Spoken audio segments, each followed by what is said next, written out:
There is a version of this story that looks completely ordinary. A dark-colored vehicle pulls up beside a gray stone church in Aberdeenshire. A small group steps out. They walk across a short stretch of gravel, nod to a few familiar faces, and disappear through the door. If that is all you saw, you would be forgiven for scrolling past. But inside that 30-second walk, there is a signal about the British monarchy that most people have not noticed, and once you see it, the next 12 months start to look very different. The reports this week were deliberately low-key. Senior royals at Balmoral, Prince William and Catherine, Princess of Wales, remain focused on family and duties. They recently attended Sunday services while staying near Balmoral Castle in Scotland. That sounds like a diary entry, not a news story. But the reason this matters is hidden in the choice of location, the timing, and the way the family has been moving through the summer. If you want to understand where the royal family is heading, this is one of those moments where the quiet details carry more weight than a formal announcement. I want to walk you through what actually happened, why it is being read as more than a routine church visit, and what it tells us about the next chapter for William and Kate. First, the basic facts. According to reports, Prince William and Catherine, Princess of Wales, were seen attending a Sunday service at Crathie Kirk, a small church near Balmoral Castle in Scotland. This was not an official engagement. It did not come with a press release. It did not need one. The church sits just a short distance from the Balmoral estate, and it has been a regular place of worship for the royal family for more than a century. When the family is in residence in Scotland, Sunday mornings often follow the same rhythm: a quiet arrival, a short service, a return to the estate. Most years, it would barely make the news, but this year, every movement is being watched more closely, and that is where the real story begins. Here's the first thing that stands out. The visit was private, but it was also visible. William and Kate did not make a public statement. They did not pose for photographs. They simply attended church in the same way they have done many times before. That may sound uneventful, and in some ways it is. But the fact that they chose to be seen without turning the moment into a formal occasion tells you something about how they are managing their public role right now. They are not retreating, they are not disappearing, they are showing up in a way that feels normal, grounded, and calm. And that is a choice. It's a deliberate way of communicating stability without saying a word. But to understand why this matters, you have to understand Balmoral itself. Balmoral Castle is not just another royal residence. It's a privately owned estate that has been in the royal family since the 19th century. Prince Albert originally acquired the property for Queen Victoria, and the connection to Scotland became one of the most important emotional anchors for the family. Queen Victoria called the Highlands her dear paradise. The current castle was built in the Scottish baronial style, and the surrounding estate covers tens of thousands of acres of hills, forests, and river valleys. This is not a state palace in the middle of London. It's a place where the family has historically gone to breathe. That privacy matters. It means that when we see members of the family attending a local church, we're seeing a glimpse of their private world, not a performance for the cameras. And that raises a bigger question. Why is this private world suddenly being discussed as a signal about the future? The answer lies in the timing. The royal family has been going through a period of transition. King Charles has been settling into his role as monarch. William has been taking on more responsibility as the heir. Catherine has been carefully returning to public life after a period of reduced visibility. In that context, a simple Sunday service becomes something more. It becomes a quiet confirmation that the family is still functioning, still holding to its routines, and still connected to the traditions that have defined the institution for generations. But there is another layer here that most coverage missed. When William and Kate attend Crathie Kirk, they are not just attending any church. They are attending a church with a direct link to Queen Elizabeth II. Balmoral was deeply important to her. It was one of the few places where she could genuinely relax. She attended services at Crathie Kirk for decades. The building itself has become associated with the quieter side of royal life. So, when the younger generation shows up in the same place, following the same Sunday rhythm, it sends a message about continuity. It says that even as the monarchy evolves, certain foundations remain unchanged. That is exactly the kind of message that matters during a period of uncertainty. Now here's where things get interesting. The phrase being used in reports is that William and Kate remain focused on family and duties. That wording is careful. It is not accidental. It does not say they are returning to a full schedule. It does not say they are stepping back. It describes a balance, family and duties. That balance has become the central theme of their public identity over the last few years. William has made it clear that he wants to approach royal work differently from previous generations. He has talked about focusing on fewer issues but going deeper. He has spoken about mental health, homelessness, and the environment. Catherine has focused on early childhood development through the Royal Foundation's Center for Early Childhood. Their projects are not just about shaking hands and cutting ribbons, they're built around long-term causes. That approach requires time, energy, and a stable home life. Balmoral provides that space. But here's what many people don't realize. When William and Kate are in Scotland, they are known by different titles. In Scotland, they are the Duke of Rothesay. That detail is easy to overlook, but it matters because it connects them directly to the land. The Duke of Rothesay is a Scottish title with centuries of history.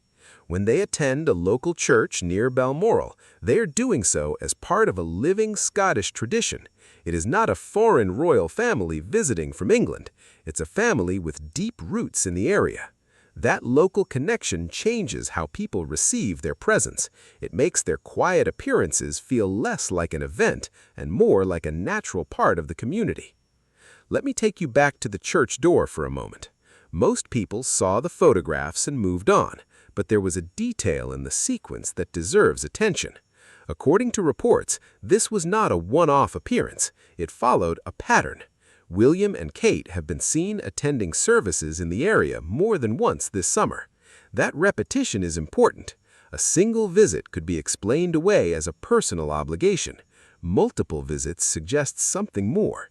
It suggests they are intentionally maintaining a routine, even while they keep their public schedule relatively light.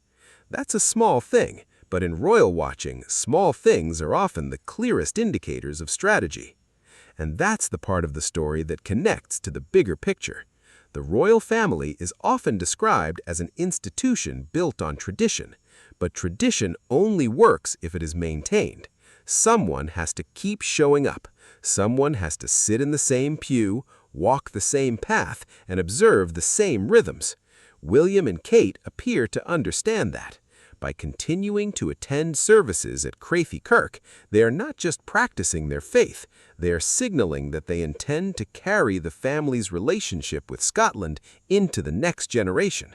That is a powerful message at a time when questions about the monarchy's future are never far from the surface. Now, I want to be careful here. The reports don't confirm everything. There has been no official statement from Kensington Palace about the private church visits, and royal aides rarely comment on the family's personal movements. The details we have come from reporters and photographers stationed near the estate. That means we should treat some of the commentary around this story with caution. We know they attended Sunday services. We know they have been staying near Balmoral Castle. We don't know every private conversation, every family arrangement, and every thought behind the decision. But we can look at the pattern and compare it to what we already know about how William and Kate operate. So, what do we actually know? William has been described by people who have worked with him as a prince who thinks about the long game. He is not interested in doing 100 small engagements just to make the numbers look good. He has said that he wants his work to have substance. Catherine has taken a similar approach. Her early childhood work is not a charity gimmick. It is grounded in research and a belief that the first 5 years of a child's life shape everything that follows. When you put those two philosophies together, you get a royal operation that looks very different from the one many people grew up watching. It's smaller, more focused, and more protective of family time. The Balmoral visits fit perfectly into that model. But this is where the tension starts to emerge. The public and the media often expect visibility. They want to see the royal family out and about. They want engagements, photographs, and a sense that the institution is earning its keep.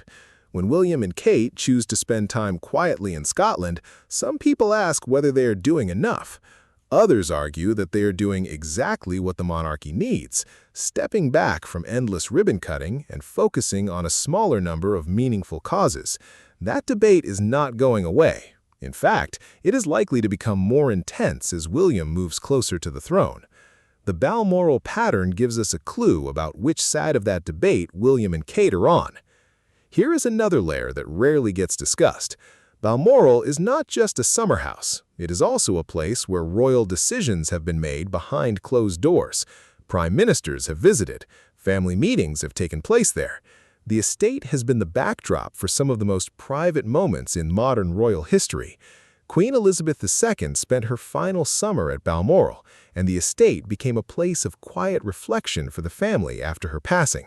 When William and Kate return there now, they are not choosing a random vacation spot.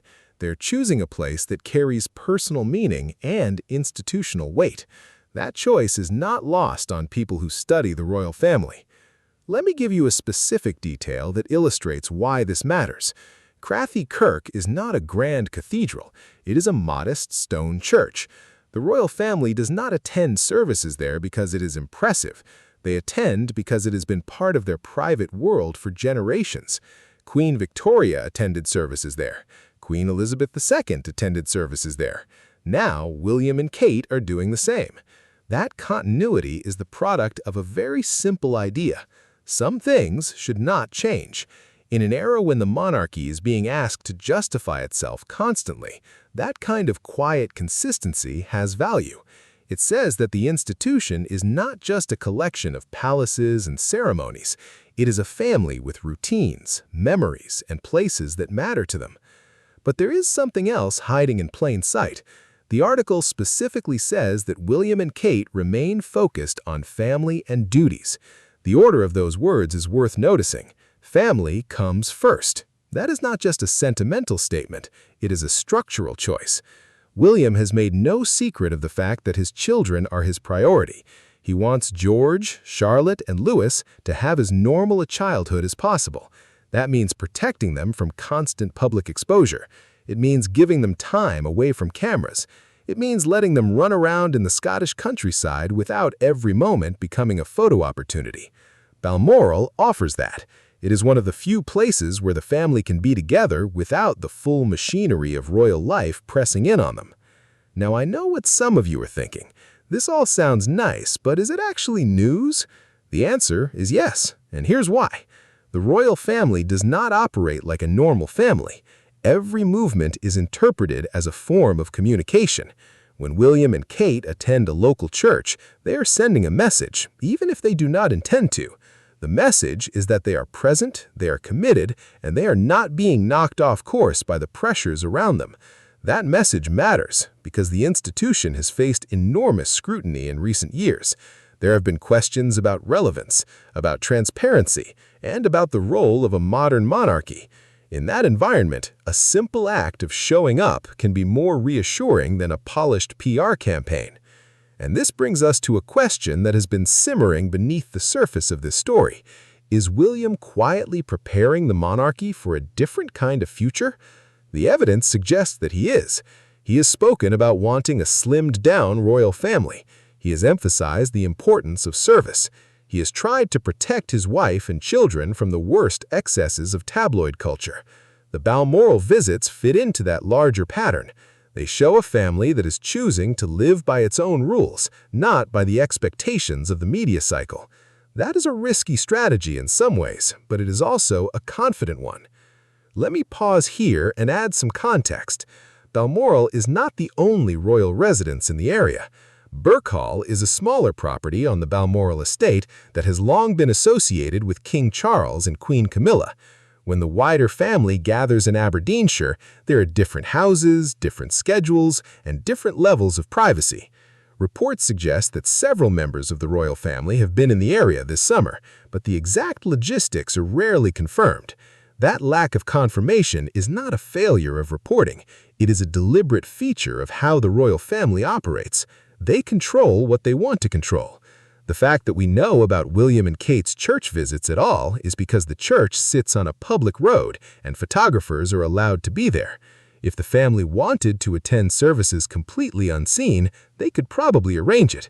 The fact that they don't suggests that they understand the value of being seen without being overwhelmed. That leads to another interesting observation. The photographs from these church visits are often taken from a distance. They are not staged. They show William and Kate in simple clothing, walking naturally, sometimes exchanging a few words with local residents. This is not the grand ceremonial image of the monarchy. It is the everyday image. And in many ways, the everyday image is more powerful. It makes the family feel accessible. It reminds people that behind the titles and the palaces, there are real people with real routines and places that matter to them. But there is something else hiding in plain sight. The article specifically says that William and Kate remain focused on family and duties. The order of those words is worth noticing. Family comes first. That is not just a sentimental statement, it is a structural choice. William has made no secret of the fact that his children are his priority. He wants George, Charlotte, and Louis to have as normal a childhood as possible. That means protecting them from constant public exposure. It means giving them time away from cameras. It means letting them run around in the Scottish countryside without every moment becoming a photo opportunity. Balmoral offers that. It is one of the few places where the family can be together without the full machinery of royal life pressing in on them. Now, I know what some of you are thinking. This all sounds nice, but is it actually news? The answer is yes, and here's why. The royal family does not operate like a normal family.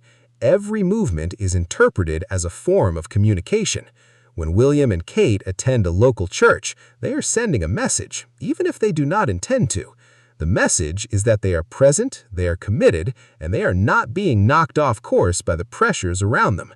That message matters because the institution has faced enormous scrutiny in recent years.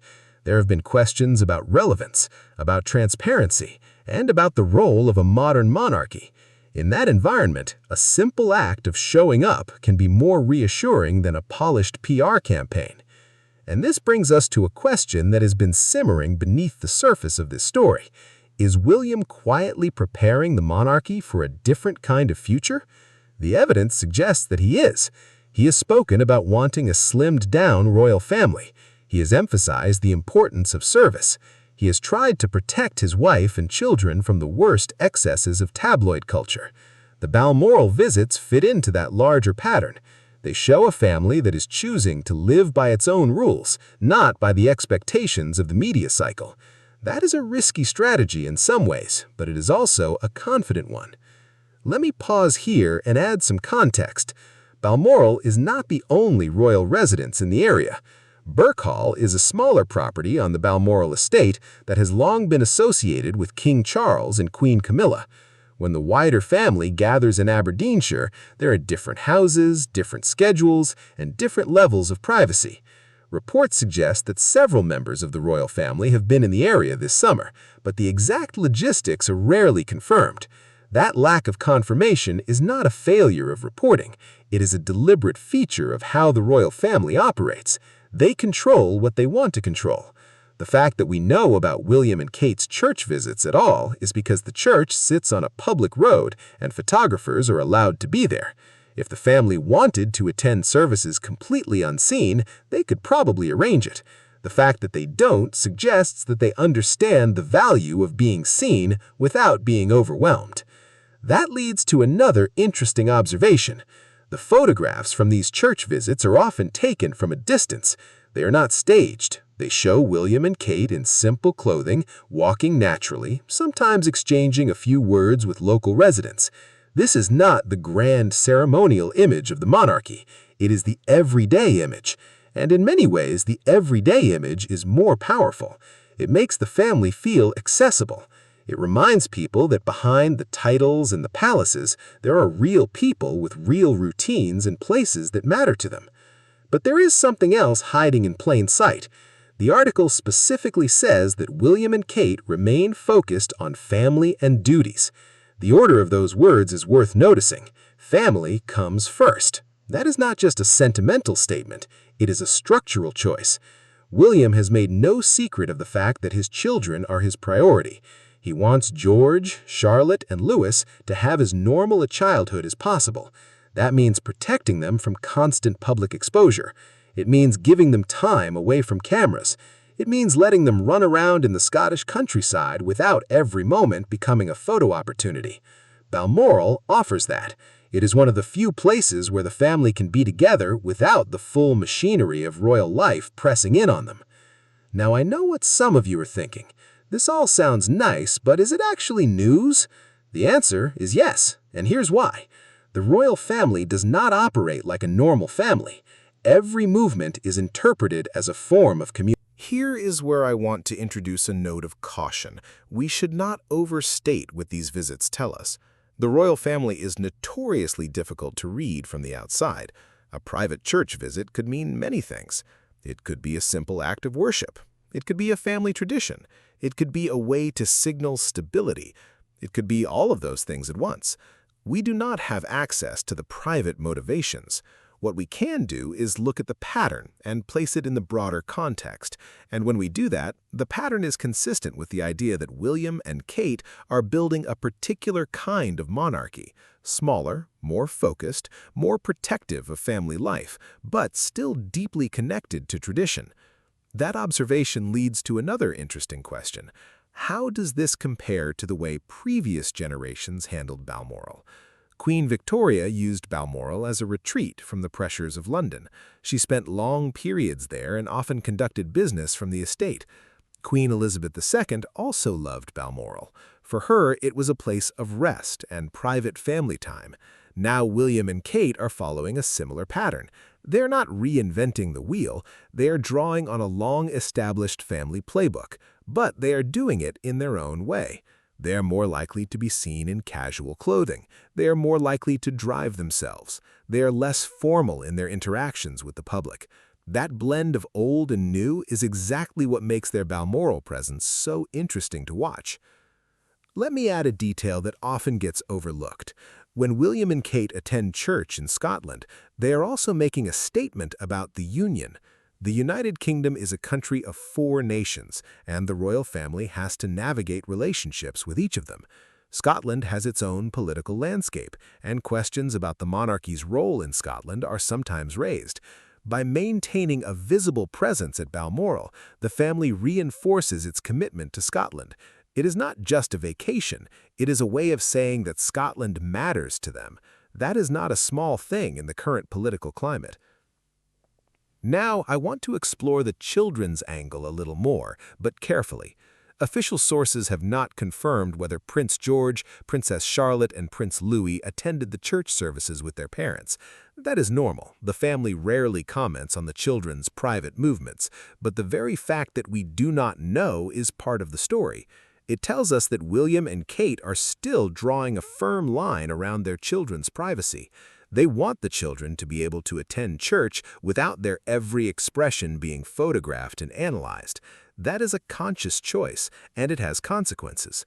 Some people will see it as sensible. Others will see it as overly protective. But either way, it is a clear statement about the kind of family they want to be. And that connects to the larger question of how the monarchy will present itself in the coming years. Will it be a more guarded institution?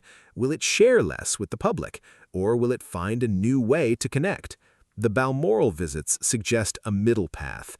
The family is not hiding, they are not shutting the public out completely, they are allowing themselves to be seen in a natural setting, but they are not turning their private worship into a media event. That middle path may be the key to their strategy. It allows them to maintain a public presence without sacrificing their private lives. Let me shift focus for a moment and talk about the response from royal observers.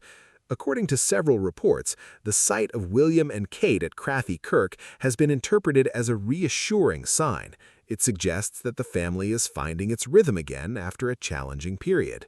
Royal observers often look for small signs like this because they know that the institution communicates through symbols.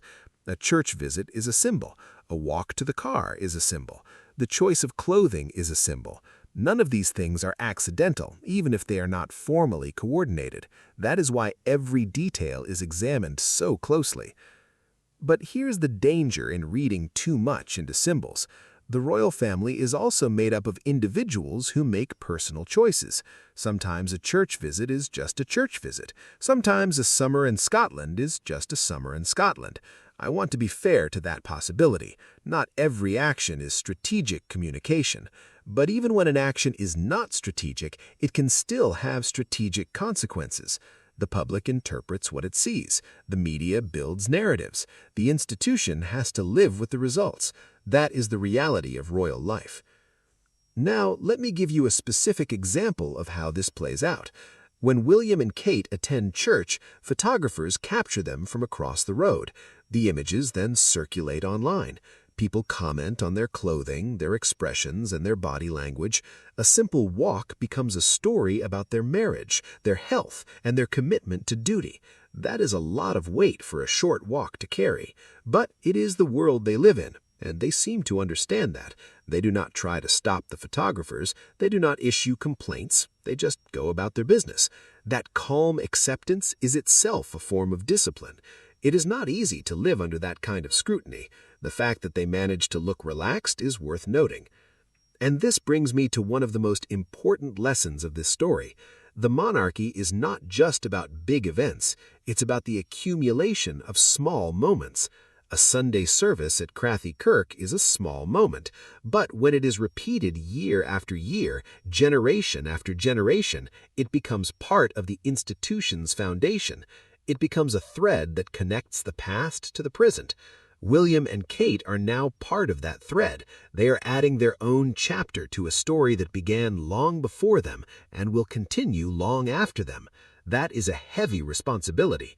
The way they handle it tells us a great deal about the kind of future king and queen they will be. Let me take a step back and put this in a wider context. The British royal family is one of the most famous institutions in the world. It attracts attention from every continent. Its movements are followed by millions of people.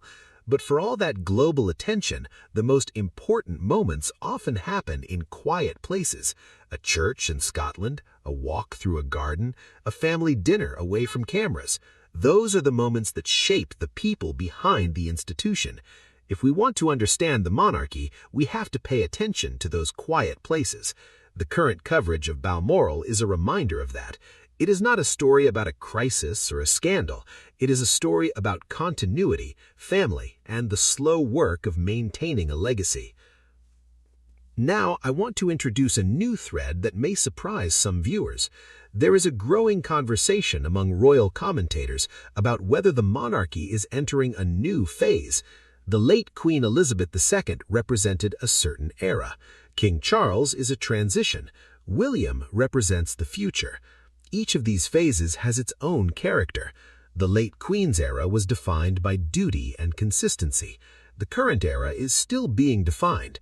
William and Kate's approach gives us a glimpse of what that definition might be.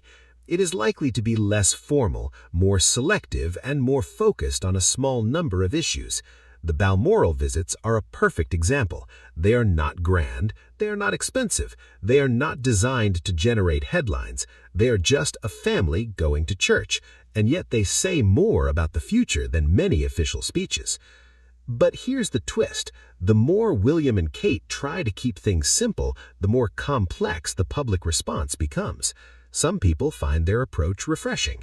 Others find it distant. Some people want more access. Others respect their privacy. The royal family has always had to navigate these competing expectations. The difference now is that William and Kate are doing it with full awareness of the media environment.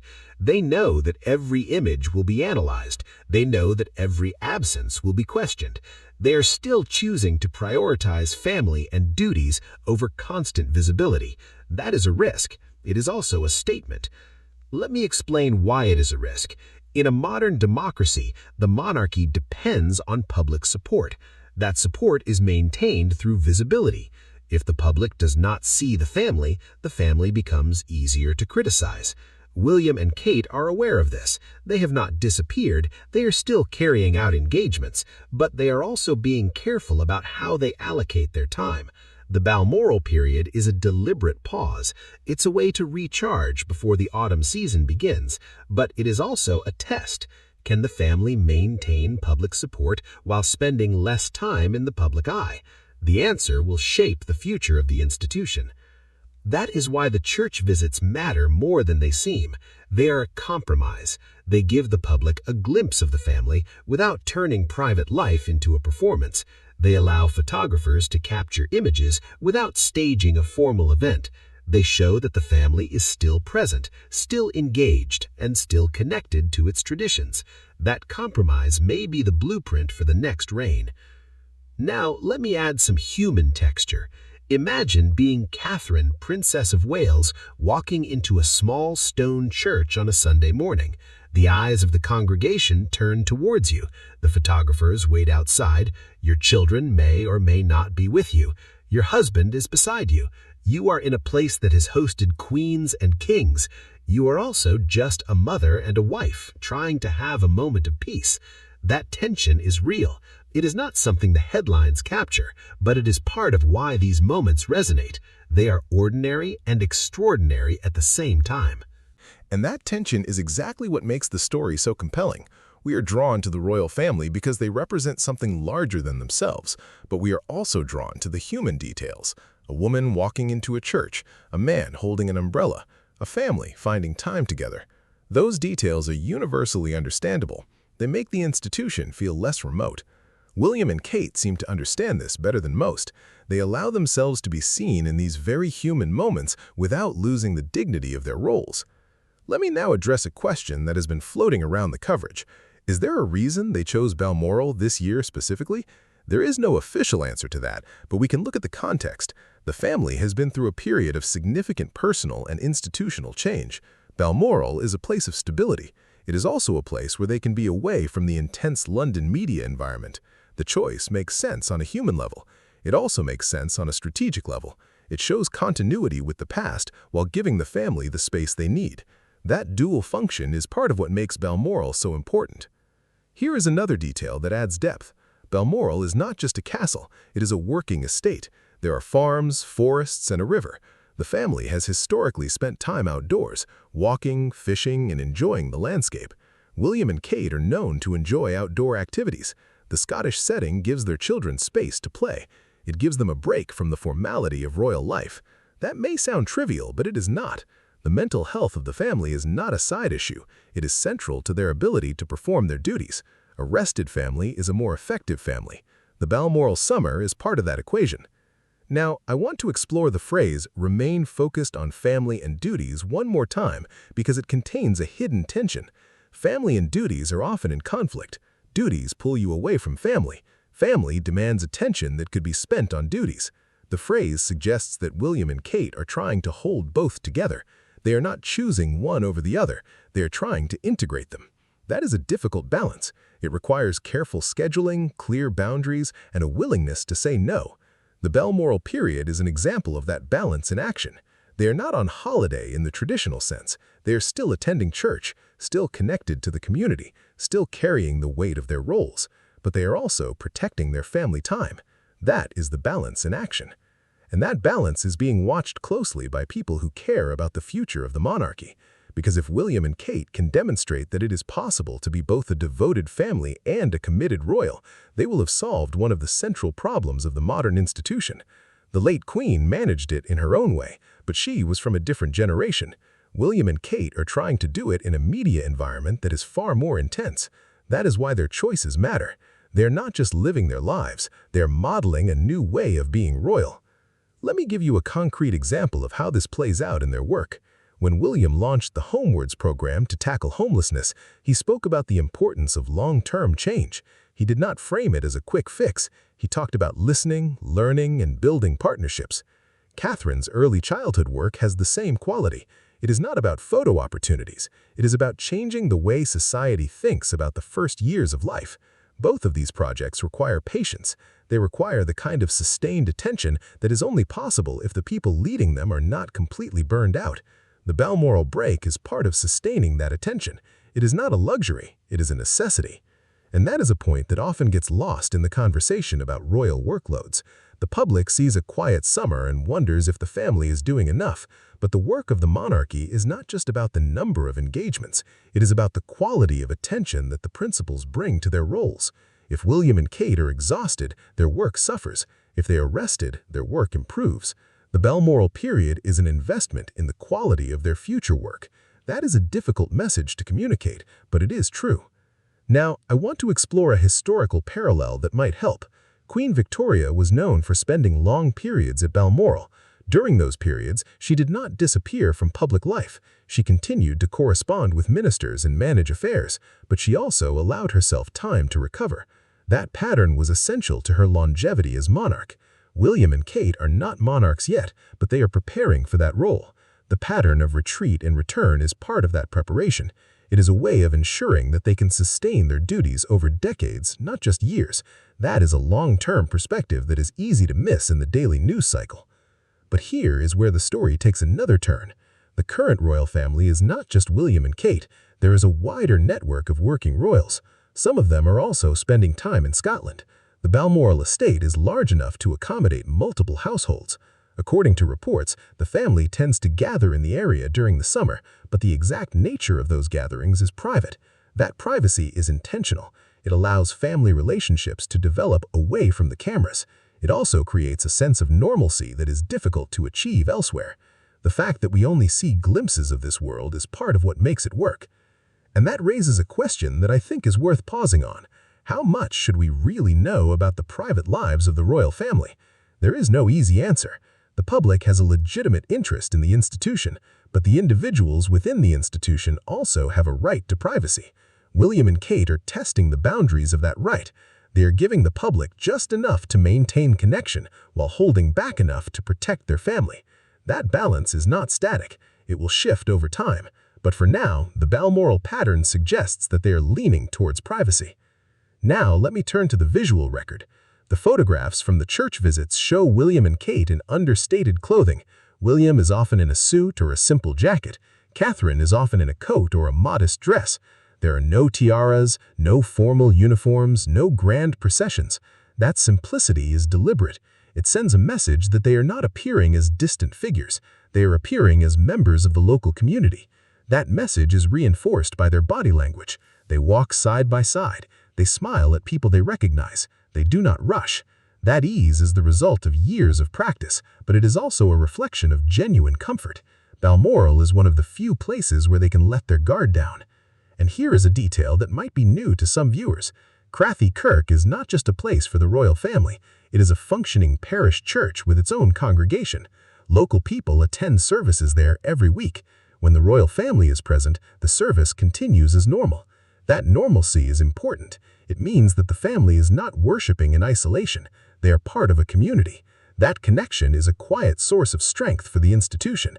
It reminds the royal family that they are not just public figures. They are also neighbors, parishioners, and members of a local network. That grounding is essential. Now, I want to address the future directly. What happens next? According to reports, the royal family typically remains in Scotland through the summer and begins a more active public schedule in the autumn. William and Kate are expected to return to their official duties in the coming weeks. Their projects will resume, the children will return to school, the machinery of royal life will start moving again. But the Balmoral period will leave a mark. It will be remembered as a time when the family chose to step back, reconnect, and focus on what matters. That is not a small thing. It is a statement about priorities. And that statement will be tested. The autumn season will bring new demands. There will be engagements, speeches, and public appearances. The media will be watching to see if William and Kate can sustain the balance they have been building. The answer will not come in a single event. It will come in the pattern of their choices over time.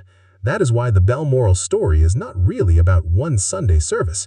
It is about the ongoing negotiation between public duty and private life. It is about the kind of monarchy William and Kate want to build. Let me give you one more reason to pay attention.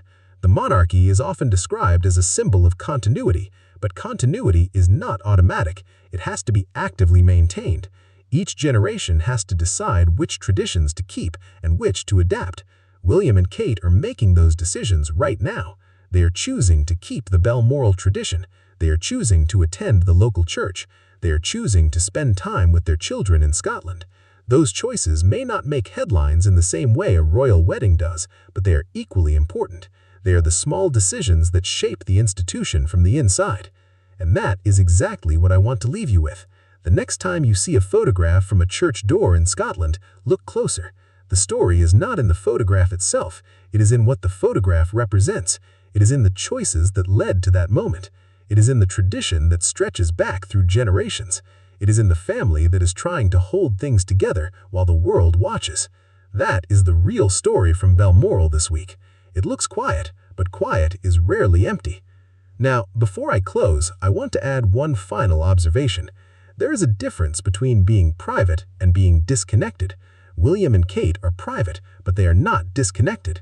They are still carrying out duties. They are still visible. They are still connected to the communities they serve. The Balmoral period is not an escape from responsibility. It is a different way of fulfilling it. It is a reminder that leadership is not just about showing up. It is about showing up with enough energy, clarity, and stability to actually make a difference. That is what William and Kate appear to be doing. And if they can keep doing it, the future of the royal family will look a lot like a Sunday morning in Aberdeenshire. Steady, unremarkable on the surface, and quietly significant underneath. So that's the story. Prince William and Kate Middleton were seen attending Sunday services while staying near Balmoral Castle in Scotland. The reports say they remain focused on family and duties. The words are simple, the meaning is not. Behind those words is a strategy, a tradition, and a family trying to find its footing in a changing world. That is why this quiet moment matters. And that is why, for anyone watching the royal family closely, the real news this week did not come from a palace. It came from a stone church at the edge of a Scottish estate, where the future king and queen walked through the door, took their seats, and carried on.